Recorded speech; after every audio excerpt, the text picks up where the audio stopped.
you want to talk about this one, we can give me the camera. What do you think about this song? Together there ain't no doubt. We'll figure it out. We'll figure it out. Together there ain't no doubt. We'll figure it out. We'll figure it out. Production and producer, I feel like, can be a very loose term. A producer, essentially, you have a lot of moving parts when it comes to making a record, right? You have the musicians, the mix engineer, the mastering engineer, the studio, everything. The producer is kind of the one that just pulls it all together. He's the maestro, looking at the orchestra, telling which part to do what, and conducting the whole thing. If you had like a time lapse, you would just see a blur going back and forth between the vocal booth and the mix console. It was just a constant, like, rotating door. Essentially, what you need to understand about the producer is they're just kind of the project manager. Before we even start recording the song, we're sitting around in a circle. We like huddle up like a football team. It is like a football team. And all in a circle. And we're going through the songs together. Sometimes they want 2 to 3 listens. They're looking at the chart. They're taking notes. They're taking your direction. You're directing and saying, "Hey, like Tim, I want you to play acoustic on this." Or bouzouki on this. It, Hey, Austin, I want, dick, dick, dick. You're just literally singing the parts that you want him to play. From there, you're like the coach. You're the director. You're telling your team how to play the game. But I think it is also such a delicate balance between like what I want, and they're going to take that, but like being open to if they have an idea too. Absolutely. And like letting the creative process happen, because when you get in the studio that way and musicians start working together, sometimes magic can happen. Yeah. Sometimes that you can't replicate outside the studio, and you just got to, as the producer, as the leader, step back and say, "Hey, that's better than what I thought it could be. Like, let's go with that."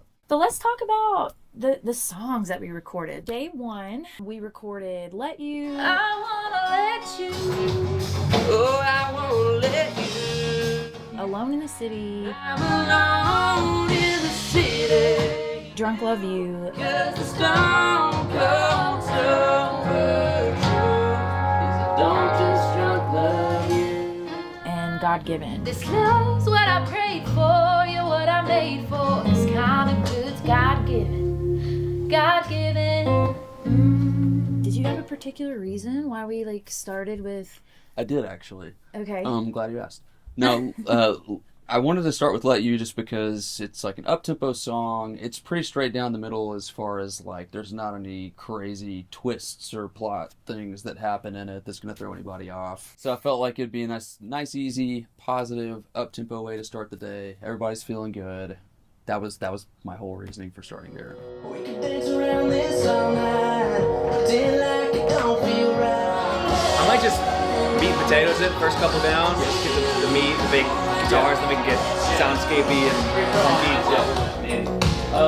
But it's pretty straightforward. And then I'll just handle this.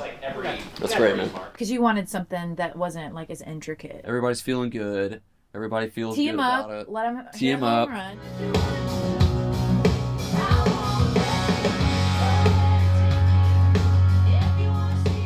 So, Alone in the City, one of the biggest instruments, driving forces of this song is this piano part that comes in right at the top of the song and is throughout, played by Alex Wright. Ultimately, he wasn't able to be there as part of the session that day, so I had to record just this dime store version of the song, of that part, in my studio here, and then take it with me that day, and then very sheepishly play it for everyone. That's amazing what they do. And so we had to kind of just imagine that in the studio, what that was ultimately going to sound like, and those guys had to adapt their parts and their instruments around this crappy little part that I had.